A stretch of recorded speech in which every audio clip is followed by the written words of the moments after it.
We are live. We are Oh, okay. actually broadcasting, which is I really cool I think I because was it's my live first before, but one. You've done it before with no, I Jose. mean I hooked up with you through Jose's channel. yeah, of course, yeah, yeah. So, how does the stream look? I mean, are we looking not too fuzzy? I'm getting a clear picture on this end. I'm gonna check. I think it's pretty good. Yeah, let me check. I don't really need my. I can't really tell. I think I don't need my Our glasses. I better engineer work on in the background, if you guys are starting to come in, is the wonderful, the image of amazing. our background. It seems really clear, right, to me. Yeah, yeah. I'm going Yeah, to there, the stream now.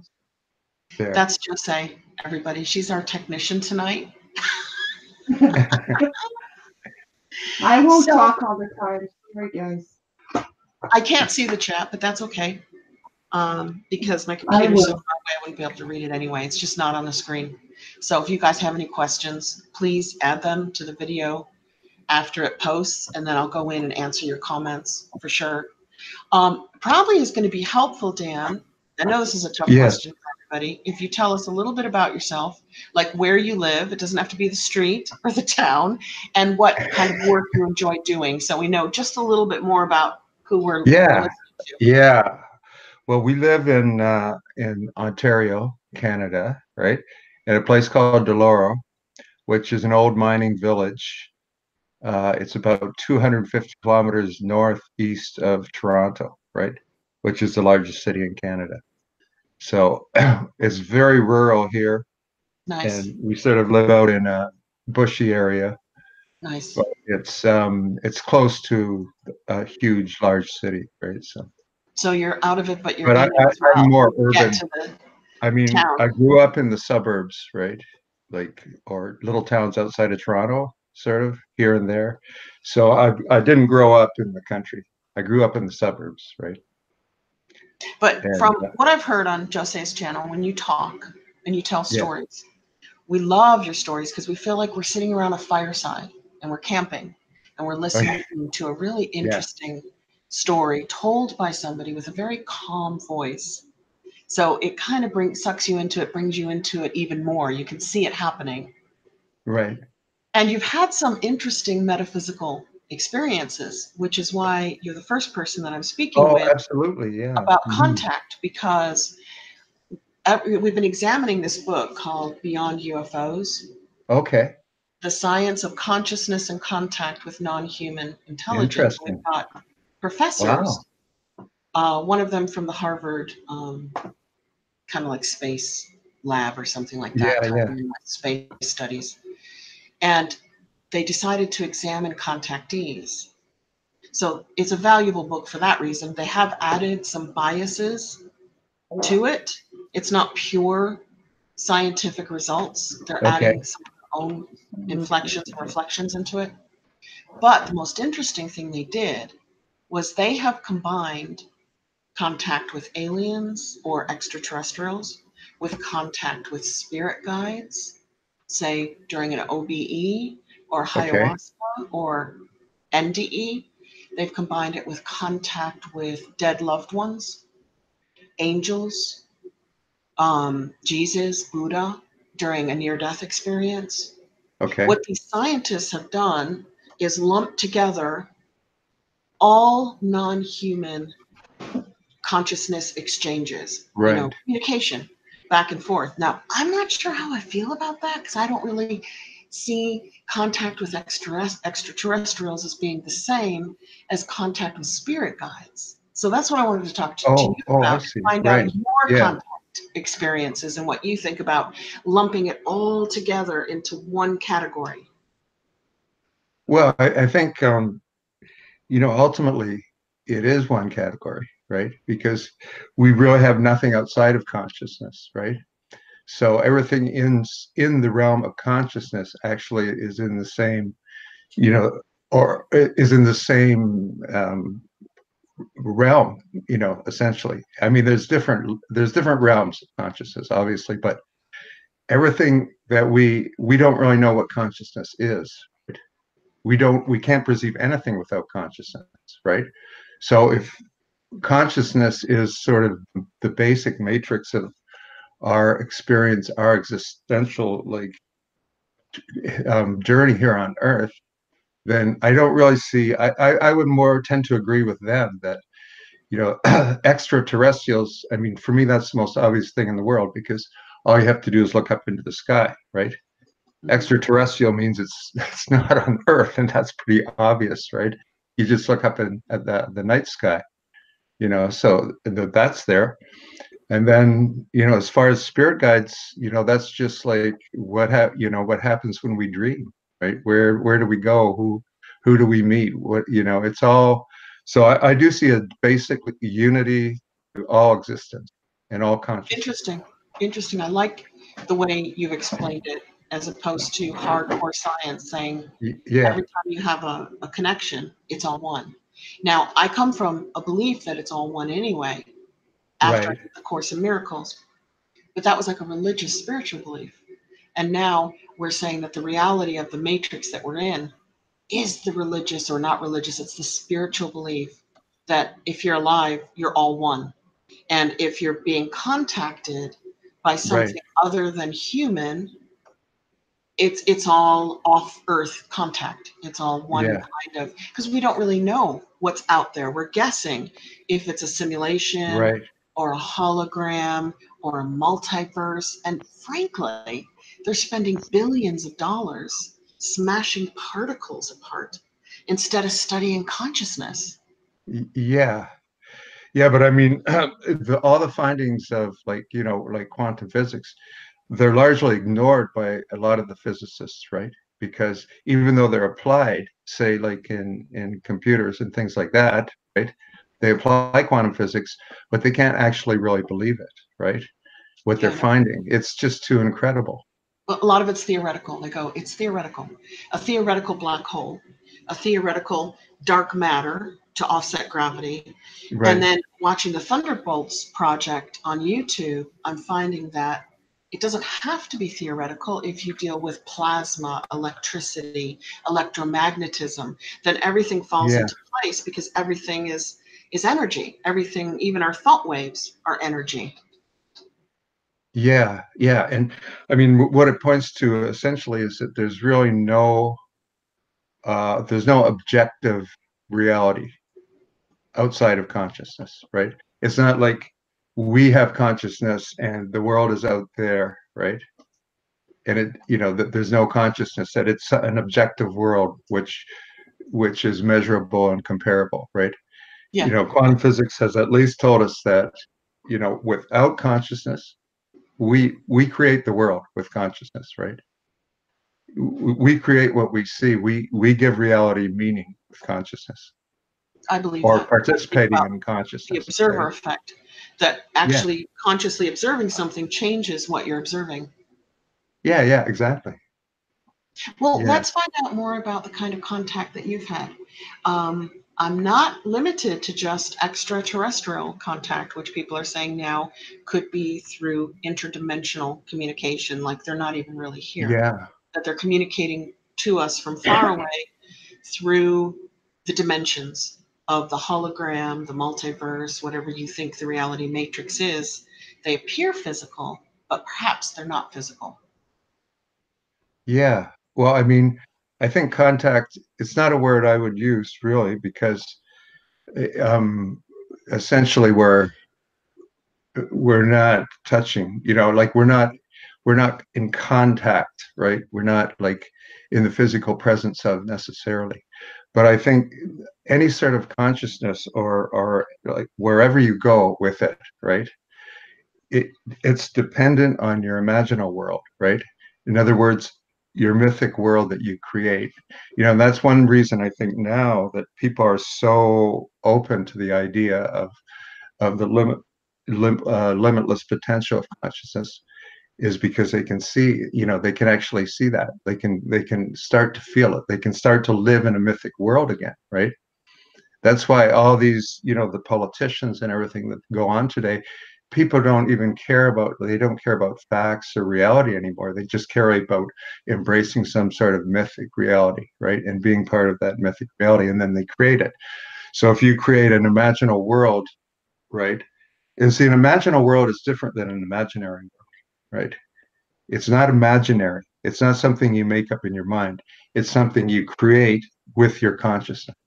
So, in other words, if you're a Christian, say, and you create a whole pantheon of like saints and heaven and God, that's your imagine, and Jesus, right, or whatever. That's your imaginal world, and that world becomes real, right? That world functions. Like there's what you would call entities in that world that you could communicate and with.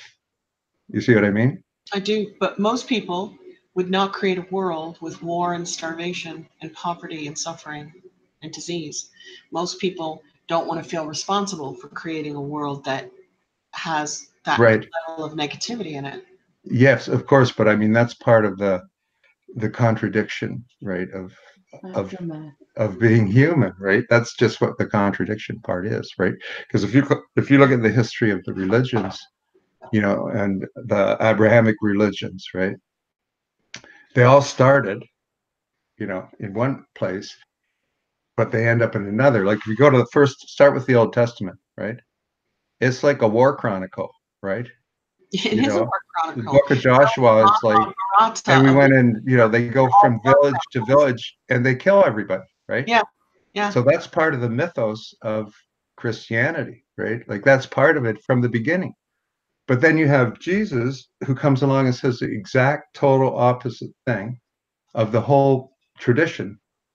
You know what I mean? So he Yeah, becomes it's a this correction. new It's a new correction messenger. of the previous. And then the cycle sort of repeats itself because after the early Christians, 300 years later, the Romans start to co-opt Christianity, right? And Yes. by 610, whenever Constantinople, it's the official religion. So in other words, it's just, yeah, it is a struggle, obviously, between that uh, human tendency to destroy, And conquer. and it's totally understandable based on our evolution, right? Because warring nations, because you would have like say in times of like the early man and tribal times, like there's a herd of animals in one nation or one set of tribal people want that, and so it's always the control of resources and survival, right, which generated the whole war thing in the first place, right? It's not like it's something we should deny or something we should hate. It's something we should embrace.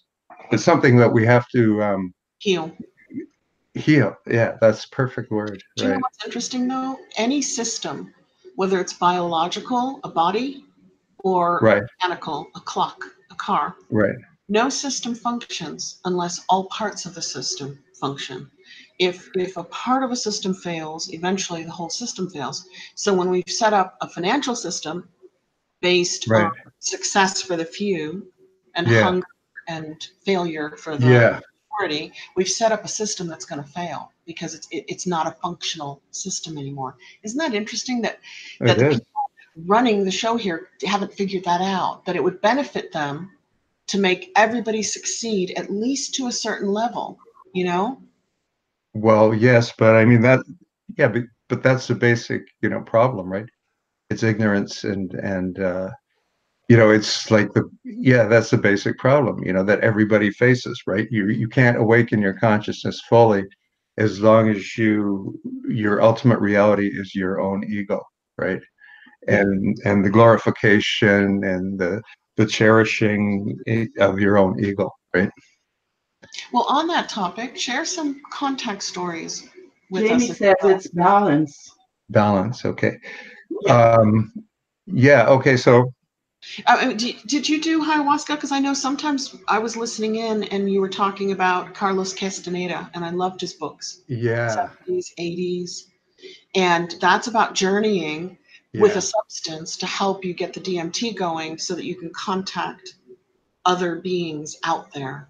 So yeah. I'm not saying that you took ayahuasca, but how have you communicated with other intelligences off of Earth? If you have you had success with um, either extraterrestrial communication or communication with guides, spirit guides? Um, well, I'm not sure exactly if I think in those terms, right? Or if I conceive things in those terms in the same way, but I know exactly what you're saying, right?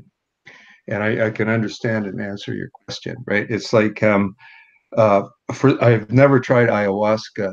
You know, I've had opportunities, and at this point, I don't. You know, I don't think I will, or I have to. You know, I don't think it's necessary. You know, once you get the message hang up, as Alan Watts said, you know, you don't you don't really need to keep going trip every weekend.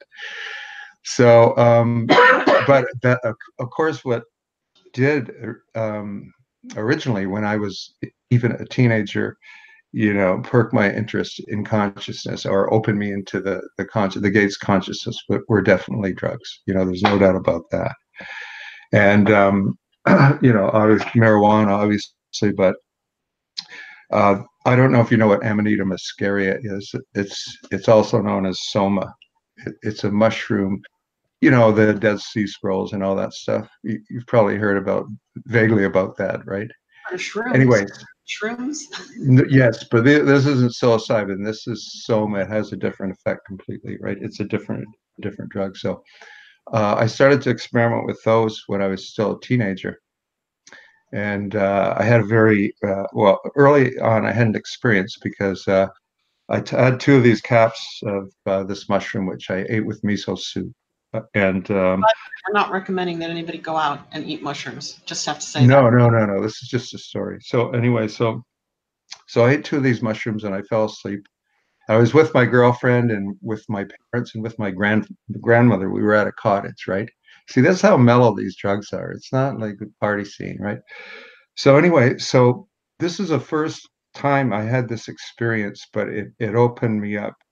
And it was I realized there's actually no transition between the dream world and reality, right? And you'll find this in a lot of indigenous cultures and shamans and healers, right? That the dream world and the waking world are one and the same, right? In other words, there's no transition. And what happened was I woke up from my dream world and I stepped right into the waking world without any transition. It was a seamless transition. So I mean, that was what opened me to originally to the first thing that blew my mind, even more than LSD and all those things, right? Did you meet Because beings in the dream world? Did you come in contact with people or consciousness that you didn't know? well, I started to, yeah, but the consciousness I didn't know was my own, right? Or see, the discoveries I made in this consciousness, because any contact we have is contacts that we're just accessing different realms of consciousness. So depending on who you are, you can place it as an out there extraterrestrial or a spirit guide or a power plant, say, or a power spirit, and or all these different things, right? But the contact becomes part of who you are, right? In other words, it's not necessarily like some sort of like dialogue you're having with anybody, right? It's not like for me, it was never like Meeting? channeling. It would always be more of a quantum like type Mandela effect of a shifting reality, right? And that shift in reality was for me was a guide, was a message, right? Was it from you? Was it you that you were meeting? Another part of you? Like, you know how they say that you can be channeling through to your higher It was, I would say it was breaking down the self-identification through consciousness only with your ego and with everything. Started to break it down and identify with or be able to communicate with everything else, like with the water, with the rocks, with the trees, with the stars, right? But well, I had, yeah. describe I that. mean, have I had like experience? But I'll give you another story, and this is just from last summer, right? Which might illustrate a little better, and might be more like what you're talking about. So I think I told this story once when we were on live with Jose. Anyways, I was at a powwow last summer, and I was there's a sacred fire at the powwow. It's one of the ceremonies that the the elders do, right? And the fire keepers. So in other words, this fire keeps going all the time, day and night. But it was, I didn't have a tent for some reason. And so I asked the elder there if I could sleep in the teepee where the sacred fire was, right? And all this, like, but there were all these sacred things in there, like, staffs with eagle feathers and eagle staffs and all this stuff, right? So it was a sacred space, but they sort of knew me, so they let me sleep in there. So anyways, this is really incredible because, I fell asleep and I kept waking up, right?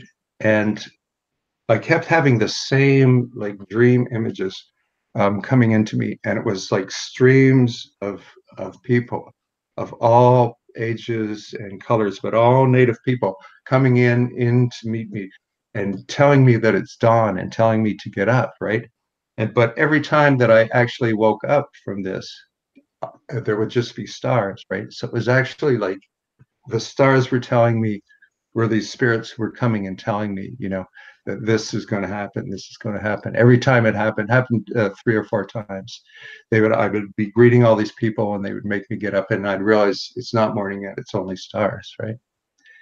But like, I've never had any like one-off experiences where I thought I was actually channeling, you know, in terms of a different entity, because even to conceive of a different entity who isn't part of your own self is, it's debatable, right? I feel like the majority of people, and I could be wrong, I don't want to judge, are at a level where, and it's not a level, but it's an understanding where they can read Dolores Cannon and watch BQH and QHHT videos and go, is that a person channeling an outside entity that's smarter than the person who's under? Or are they reaching their higher self? And yet most people, except for Aboriginal societies, think there is a differentiation between us and them, meaning we're Yeah, Earth and but not everybody else necessarily. I mean, are Earthlings. But you might be okay, saying, if a non-Earthling communicates with me, it's a part of me, because we're all one. We're all one in this great big soup of yeah, existence. in the sense that it's part of me, but if I don't even know what I am, then it can easily be, you know what I mean? It's just a way of describing it. It's just a description, right? It's a gloss. You're giving something. And you can give it that gloss of being a spirit, or you can give it the gloss of being part of yourself. But then, what is yourself but that other thing, right? So it's just, it's a description, right? The way we describe the world. If a But dead it's loved one presented themselves to you, an ancestor, would you see them as separate from you? Or would you think that that's a part of you contacting you? um I think it's our ancestors are coded into our consciousness, right? And yes, that was one of the first experiences or things I started to experience when I was doing psychedelics when I was very young, right? And that would be that I would have these images of ancient people, ancestors, come to me, right? Like they would be part of me. But what I never really thought I never tried to, distinguish. But it's easy to say, yeah, they could be like, whatever you call them. But yeah, call them ancestors or call them entities. Well, us But it's true. I see what you mean about people sounding more like, yeah, people have extraordinary sometimes, and it's happened to me before, where you have an extraordinary power just temporarily, as if something is coming through you, right? Mhm. You know, Yeah. The Greek you know, knows, where you just know something and you feel an epiphany, that eureka moment yeah, fades away. yeah. Do the laundry, gotta cook the dinner. Omar says thoughts. I hear the voice, the disembodied voice from the tech room. Yeah, Well, I can see why we think it's us and them and we see separation because we're in these little bodies, you know. My body Yeah, is separate from yours, your body is separate from Jose's, my right. body is separate from my little doggies and my family. So it kind of gives you the illusion of I'm all alone here. It's only little old me Yeah, in the earth, and then the earth has, you know, people seeing ghosts and God, yeah, extraterrestrials, and they're not even here. So you can see where there would be a heck of a lot of confusion, and a lot of people wonder why. yeah, Why would we yeah, put ourselves into a confusion class? You yeah. know, And I think that's why it's codis it becomes codified when you have an esoteric practice, you know, or follow a religion that's like, or the spiritual side of a religion, right? The codification allows you, it gives you a structure in which you can communicate with what you can conceive, you know, and communicate with things outside yourself. Because if indeed, like, there's a unity of consciousness, right? Right. So then these things are part of us, and at the same time, they're not part of us because we're not really, we have no real existence in the first place, right? You know what I mean? It's like more the Buddhist concept, you know? that this is all an illusion. Why? Did we come here just to learn, to see through the No, illusion? I don't think it's the Buddhist concept necessarily is that it's an illusion. It's that we create an illusion of ourselves, right? Rather than being in in a state of like Buddha empty mind, right? Or like, you know, in other words, we are perfect natural beings, right? You know, Why create the dream? Why create the illusion? Why create the loss of memory? well, it's because it's what creates suffering, and according to Buddhism, right? Like this constant striving to maintain the ego, right? And self-grasping is what creates suffering, right? So Mm-hmm. as long as we're grasping ourselves, preserving ourselves, we're bound to suffer. When we liberate ourselves from this, then we can find some eventually find some sort of enlightenment. And if we find an enlightenment, then we can actually try to help liberate other beings, right? Because in Buddhism, once you're almost enlightened, there's something called the bodhisattva, the state of the bodhisattva, right? Of the bodhisattva vow, and the bodhisattva vow is that you devote all your existences and all your incarnations to the enlightenment of all sentient beings, right? According to Buddhism, right?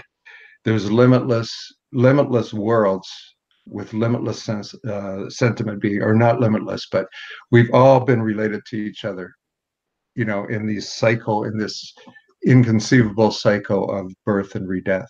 You've been my mother before, right? I've been your father, right? Like that's what the Buddhists, like the whole idea that we're all related. So we all have to strive to essentially um, work towards the enlightenment of all being, and that's what, you know. That's essentially what There is the like Buddha trip is. the shift, rapture, enlightenment. Yeah, There's all these different names for the same thing, but there's yeah, two schools of thought there, Dan. Some people say it's a lonely journey because you do it on your own, right? And others say, I don't go until we all go. So, you know, there's two ways to look at it, that the yeah. individual enlightened, boom, they move up to the next level or whatever that is, or they keep coming back until everything goes. What do you think about the all or nothing theory? Well, I like this saying, alone in the alone, right? We're all alone in the alone. Very lonely. I don't know if I like that. I know. No, I mean, when you think about it though, right, it's just like, you know, we're alone in the oneness, right? So if you're alone in the oneness, you're really, everyone is alone and everyone is one, right? You're all alone and you're not alone. Yeah. You're all together. But And we're not alone. We're together now. did you ever watch Seth? Speaks with Jane Roberts. Did you ever read her? I bet you read her books in the 70s, right? Well, I'll tell you what was happening in the 70s. Like, I know who Jane Roberts. Yeah, I heard about it and stuff. There was a big division in when the whole thing started, right? And on one side, you would have like the movements of people like Alan Watts, the American Sufis, the Tibetan Buddhists arriving in America.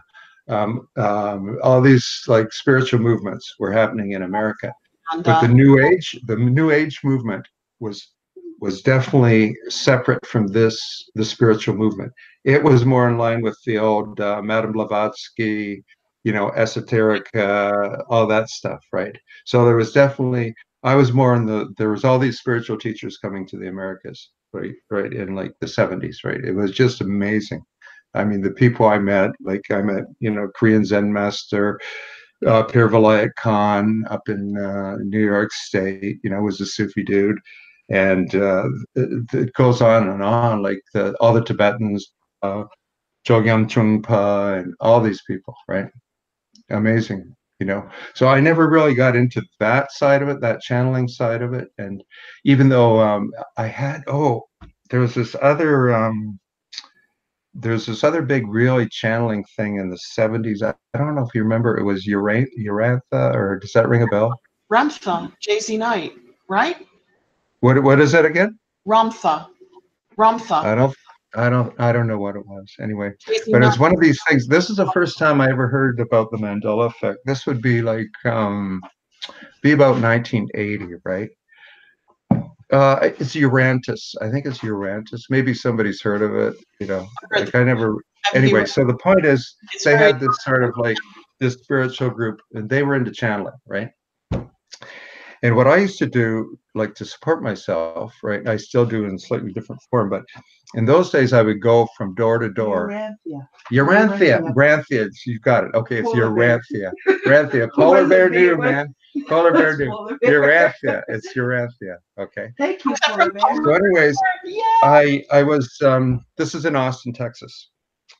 And I was, in those days I would sell jewelry. Like we would buy this jewelry in Mexico, right? This funky jewelry.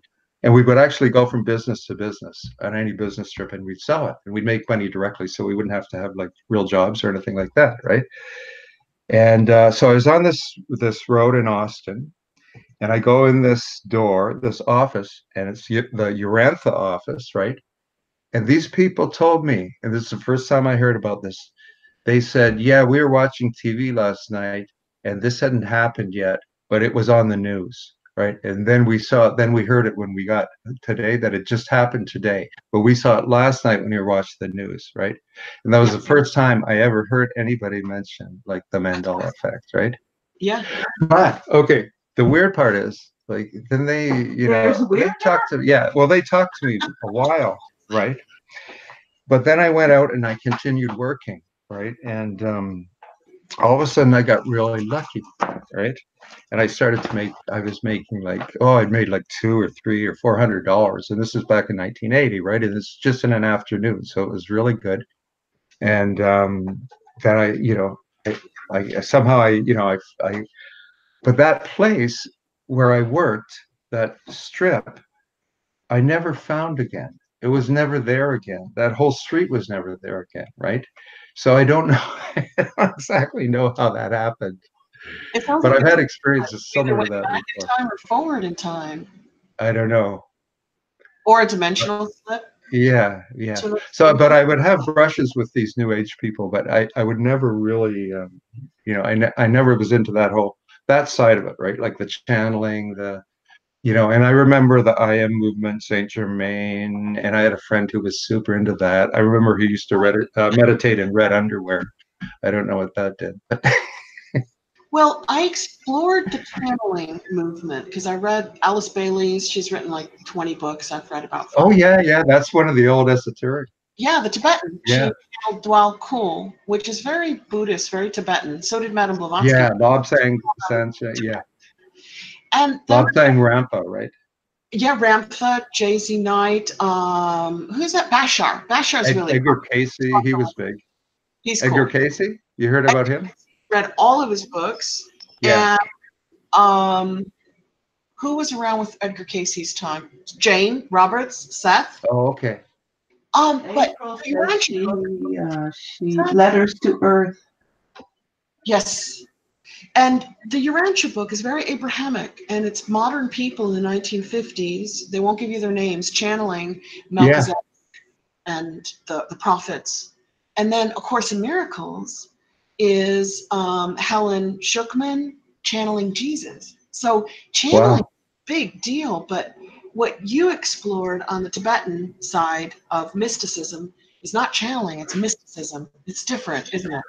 Well, no, well, yeah, you could call it that, but it's just a different it's a different approach or a different entering into a different imaginal world. That's what I was trying to say before, right? See, it's not like one imaginal world is more real than another. You see what I mean? Like, say you create your imaginal world. For me, it's more, I started to create imaginal world when I was a child because I grew up in a very, very Catholic, old school Catholic environment, right? So for us Catholics, it was all like the icons and the saints and the Jesus, right? And the Virgin Mary. The Virgin Mary was the big one, right? Like the Virgin Mary was, and it was sort of cool in a way because you're also like a woman is part of the pantheon, right? You know, the woman is something that you're worshiping. And it's funny because like when you grow up Catholic, I don't even think we had a Bible in the house, right? Until my grandmother came to live with us when I was 12, and she was a Lutheran, and she brought her Bible. It's all just it was the old mythic Catholicism, right? But you know, just sort of what was left. But anyway, that my point was, sorry, I'm just going on it, was about that's when I started to imagine, because what you learn to do, right, from an early age is to pray, right? From a really, really early age, as soon as you're 4 or 5 years old, you start to pray all the time. Every night you would pray. I'd always pray to the Virgin, right? So I'd always be praying. And so I got used to that, you know, that idea that maybe that's why I was attracted so much to later on to Buddhism and Sufism, because of the structure, right? Like the similarities in the, you know, because it was part of you know, I know what of you mean. something, yeah, a structure. You share with a group of people because you Yeah, understand yeah, how yeah, symbols and the icons in which to communicate it to each other, so yeah. that you do it together as a oneness. But let's get back to guides. Did you ever Okay. have an OBE and contact spirit guides? You said that you were in the powwow last year, and when you saw them coming and you looked and it was the stars, did Yeah. information get communicated to you other than we're here, we're with you? Did you receive other kinds of information that way? Um, no, because the presence of the star people was the information, right? That was the information, you know, Yeah. that's the information. But I've had experiences like that before where I felt a presence, a protective presence. Um, Once I was in Mexico, and I was mugged, and somebody was going to kill me because they had a brick in their hand and they were going to smash my head. And I felt the presence of Jesus. And he came and he made him drop the brick, and they just walked away. They Did you robbed me, but call that in, or did it just happen for you? it just happened. It was not like yeah, it just happened.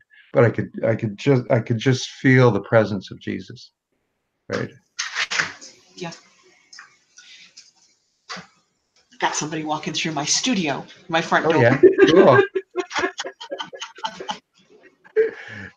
Thank you, honey, bringing in my mail. So I had an experience like that where I was standing on a sidewalk and returning a Redbox DVD Uh-huh. back in 2013 at Okay. a gas station, and Right.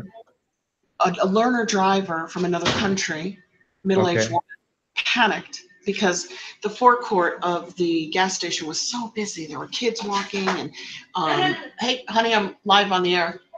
She's trying to get the puppy out of her room. She's like, she'll eat my room. Now she's back with me. And she panicked and hit the gas pedal. So the car jumped the curb. Right. And there was just me in the red box where the Yeah. car jumped the curb. So all I recall is slow motion. Everything went super slow. And I felt something tap my knee. I didn't know what it was. I turned to grab it as if it was a shopping cart, and it was a car with the accelerator fully down on the floor. I pushed it. I pushed my daughter away. I pushed the car. I instantly remembered, oh my God, this is a car.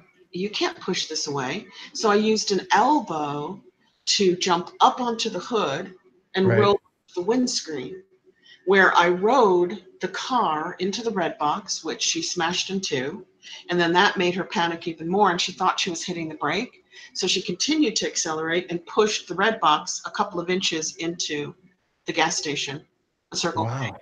and a Shell That's wild. car. And somebody held me up, and I couldn't talk, obviously, because I was in Yeah. shock. But the end of that story is I pulled muscle, the muscle that connects the head to the neck, all the way down to my ankles. And it went down one side, and then at my lower waist, it switched sides and went down the other side of my Wow. body.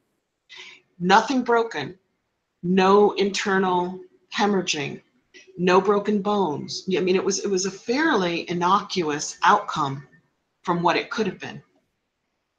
And I read the sheriff was young. He was about 25 years old, and he came in to the emergency room to get my statement. And what he said that two young girls turned when they heard the woman accelerate and saw a woman with superhuman strength push her daughter out of the way, push the car out of the way, hop up onto the vehicle like a stunt woman, and ride the vehicle into the red box and partly into the building. So, Wow. I felt like I was a Hollywood stunt woman instantly. Yeah. It wasn't me. It was something other than me taking over in that moment to preserve my life. And that could have been a higher me, the higher self of me coming in, taking over. It could have been spirit guides and angels, Exactly. Yeah. because I can't tell the difference between an angel and a spirit guide. They tend to do Yeah. the same job. Yeah. I mean, that's exactly, it's just, and it's not even like when you think about it, Christianity has always had the concept of the guardian angel, right? So that's your guardian angel. That's like there is power, which is actually a protective power that you can be in contact with through your spiritual state, right? Or even if it's latent, right? Because we all switch off, and we all have all kinds of stuff still. But I mean, you know what I mean? So it's perfectly, explainable like that. It's You know, very real experience, right? Very real, real presence. A presence is more real than even, the presence of another person. You know what I mean? It's a super real presence, right? I do know what you mean. And Yeah, some scientists are saying that when those things happen, you're actually shifting dimensions. You're shifting a matrix right. change. What do you think about that? Are we staying in the same place and all these miraculous things are happening to us? Or are we shifting? Are we going slightly out of the normal matrix? Well, I think there are different realms, but they're all part of the same existence, right? That there's a unity to existence, but there's different realms in that existence, right? But it's all part of consciousness, right? Like, see, we conceive of ourselves as, we think of ourselves as living and dying, but we can only think of that through consciousness, right? Because we don't know, uh, that consciousness doesn't cease to exist when we cease to exist as in our present human form, right? consciousness just goes on, right? So it's just a different, it's like before you're born, what's it feel like? That's easier to imagine, right? I mean, it must be a lot like dying is a lot like being born, I guess, in the sense that it's this incredible transition. Like, I wonder how you feel when you're in the womb and you have to come out. Like, what's happening? You probably think it's like the end of this peaceful, like beautiful existence you have in the womb, right? But you don't realize what this unfolding is, right? It is. It's the end of one state of being and the beginning of another. And when you die, Yeah, it's the end of one state of being and the beginning yeah, of another. So it could be very, very similar. It could be very similar. yeah. Well, do you recommend for people to reach out to their higher self or their spirit guides through meditation or prayer or any other kind of practice? Well, of course, because any sort of it's a constant. Uh, if you constantly try, right, to connect, say you can say with your higher self, since that's a term that everybody likes to use. Just that effort in itself, that intention, right? You constantly renew that intention. You forget about it sometimes, or you get distracted, or you get swept away with a neurosis. But by returning always to that intention, you're always you're helping yourself, you're helping everything, you're becoming part of a greater consciousness, right? So of course all these things are like incredibly important. Prayer. I was at another powwow just a few years ago, and there was just some young girl. They were sitting around a fire, and people were like taking a feather and saying things. And she said she was very grateful that she had the ability to pray, right? That she had, that she could, even that she could pray. She was grateful for that, right? Because that in itself, it once you, and I don't mean just repeating like mantras or prayers, right? But that ability to try to communicate with your higher self, or with God, or with spirit world, is in itself is what you know opens you to all the realms of consciousness, right? You're surrendering yourself to something greater. Do you feel like, do you have, like Jose, original Present. American present DNA? Do you have Native Canadian American DNA? Not that I know of, no.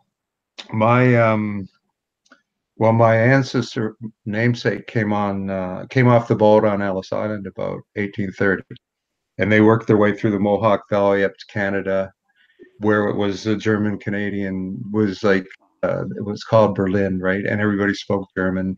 All my grandparents spoke German, but most of it is like German or a little bit of English and stuff like that. I don't really know. I've never really looked at it.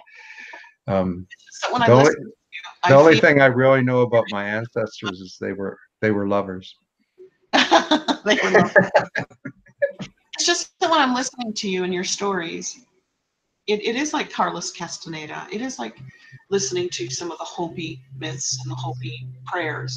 It's very, I don't know much about the Aborigines and Dreamtime. Yeah, that's fascinating. That's what it reminds me of when I listen to you. I always feel like somehow we're connecting into that original human connectedness. Yeah, Connect. yeah. That's what I hear. Like it's you start living more in a shamanic dream time, right? I feel like you're a shaman. I do. I feel like I'm listening to somebody with shamanic DNA preloaded. Yeah. Well, I sleep with him. Do you think do you think you Now, can actually some people think you can actually alter your DNA through the changes you make in your consciousness.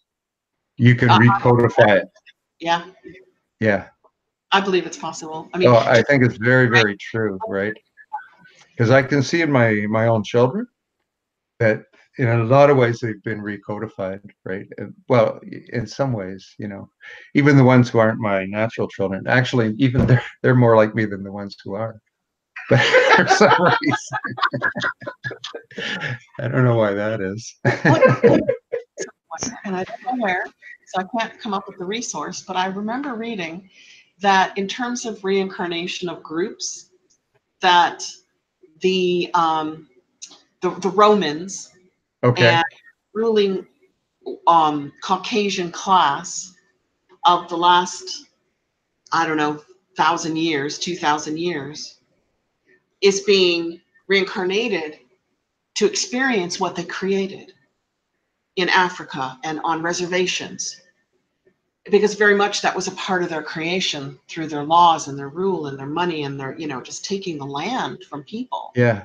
And that a lot of the native people who experienced that loss of land and resources and identity, but they held on to their identity, right? Still, but it was to be taken from them, are being reincarnated en masse into the ruling classes. So that it's like, I don't know, I've just read that there's this like cycle going on where you have to come back and experience that which you created. Have you ever read about that? I mean, it's really fascinating. It sounds like, it sounds like it's fascinating, right? Like that. But I don't know too much about like how reincarnation, like works. I know the Tibetans have actually a science of it, right? And they say most people are reincarnated after about a year. That is so fast. Yeah. But I'll tell you a funny story about, well, it's not funny about reincarnation. And one of the concepts of Buddhism is what they call bodhisattva, right? And it means, Bodhisattva means heart, right?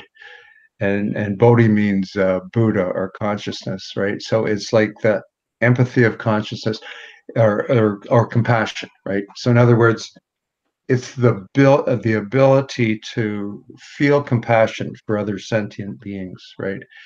It's something that you cultivate inside your heart, right? It's not a mental concept. It's something that comes from your heart that you become compassion, right? Compassion for the Buddhists is the basis of the result of enlightenment is compassion for all beings. So this is a story about this is like more in the mythic story, but it's about when the Buddha, before he became the Buddha, like he had a number of reincarnations, always as a prince, right? He would always grow up as a young prince, and who would be schooled in all the fine, like the Sanskrit spirituality and the whole trip, and he would live a beautiful life and stuff. But he would go through these lifetimes, and but he knew he was starting to awake at really young, early age. And one time he was out playing with some of the other princes, right? He was in this kingdom where he lived, and they were going through the bush in the woods, and they saw this mother tiger, right? And the mother tiger was starving to death, right? And she had little cubs with her, right? And they were they were going to die. So they the little young Buddha dude, he says he tells his friends to go. He'll catch up with them, and he he goes up to the tiger, right? Because he's starting to embody this complete total compassion for all sentient beings. He goes up to the tiger and he slices his arm, or makes a little cut in his arm so the tiger will smell the blood and eat him. But the tiger is so weak that she can't open her mouth. So he finds a stick and he pries open the mouth of the tiger and pours in the blood, and she gets enough strength, and finally she gets enough strength to get up and to eat him. So she eats him, right? And then he gets reincarnated. But in the mythic part, the ending is the tigress and her 5 cubs become his disciples, his first disciples, when he becomes, in a later lifetime, becomes enlightened and becomes a Buddha. But that's the extreme in which compassion is embodied by the Buddhists, right? Yeah. Like we're all like in this together. We're all in this together. I have read a lot about living the harmless life, treading harmlessly through life as your first rule. Yeah. Rest. But I mean, let me ask you, like, what experience have you had with like spirit guides and spirit? Well, the reason I'm doing beings? live series is even yesterday, in the last 2 weeks, we've had a lot of disclosure, soft disclosure information coming through, mostly from the New York Post, The Hill, which is a little bit more serious, Fox News. Yeah. It's kind of like what they started doing in December 2016, when at that time it was Fox News, the Washington Post, and the New York Post. They're trying to get this idea across very quietly that UAPs, which were UFOs renamed Right. by the government, are really UAPs. UAPs, unidentified aerial phenomenon. And it's being disclosed softly, but not really. I mean, if Fox News is talking about it and that there's proof that they're here, and now we need a new subcommittee in Congress to evaluate the threat, the military threat. And of course, a few years ago, it wasn't that long ago that Trump was saying we need a space military, right? So I have a long background in that kind of what people call contact with my mother, me, my sister, and our children since childhood. Yeah. And we didn't talk very openly about it until recently, this year. And by doing videos on it, other people started contacting me, emailing me, and Really? yeah, wanting to Yeah. talk and share their experiences. But I also have a long, strong background in studying mysticism. I grew up in America, Egypt, and Trinidad. So Wow. I was in Egypt from the age of 13 until 20. And Man. it kind of set me on a spiritual path. And then I had an Yeah. NDE. I temporarily flatlined in Egypt and was resuscitated. So I have the side of me that studies spirituality and mysticism. I have the side of me that meditates and prays daily. And then I have this side of me that has regular contact, like missing time and marks and other people being involved in hearing things as I come and I go, or seeing the missing time. So when this book came out last year, I'll just show it one more time. Here's a bunch of scientists spending 800 pages examining communication with extraterrestrials, Uh-huh. with spirit guides, communication with angels, communication with deceased loved ones. You know, it's that whole thing that you were talking about at the beginning of this video, that spiritual soup of life that we're all connected to, and not separating it, you know. So that's what made me do this live series of people who have been contacting me who want to talk about it.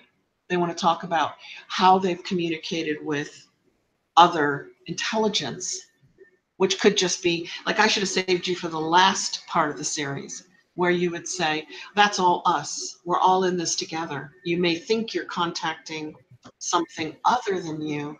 It's just a different part of you. So I might have to replay this at the end once we talk to other people and find out about their contact through OBEs, NDEs. Yeah. Yeah. That's it. That's why I switched this on live, and my technician, who's free of charge, Jose, got me on. And a big thank you to Michelle's Opinions, because Oh, absolutely. Yeah, that She's was in the so chat. helpful. we couldn't actually get it to go live with Dan, and it just kept throwing me on live last night and Jose on live last night. But Michelle's Opinions stepped in and sorted out that. So Michelle, thank you so much for taking the time to kind Oh, of. that was just it was a real pleasure. You know, I enjoy talking with you. And yeah, anytime you want to chat, we can chat. You know, we can. Well, I think at the end of this little video series, when I've spoken to a bunch of people leading up to ESETI, why don't we do it again? Because I'll know more then. Yeah. Oh, absolutely. Yeah. Pretty Derek wants to be interviewed. You'll have to look at the chat. Dark, I'm going to interview you.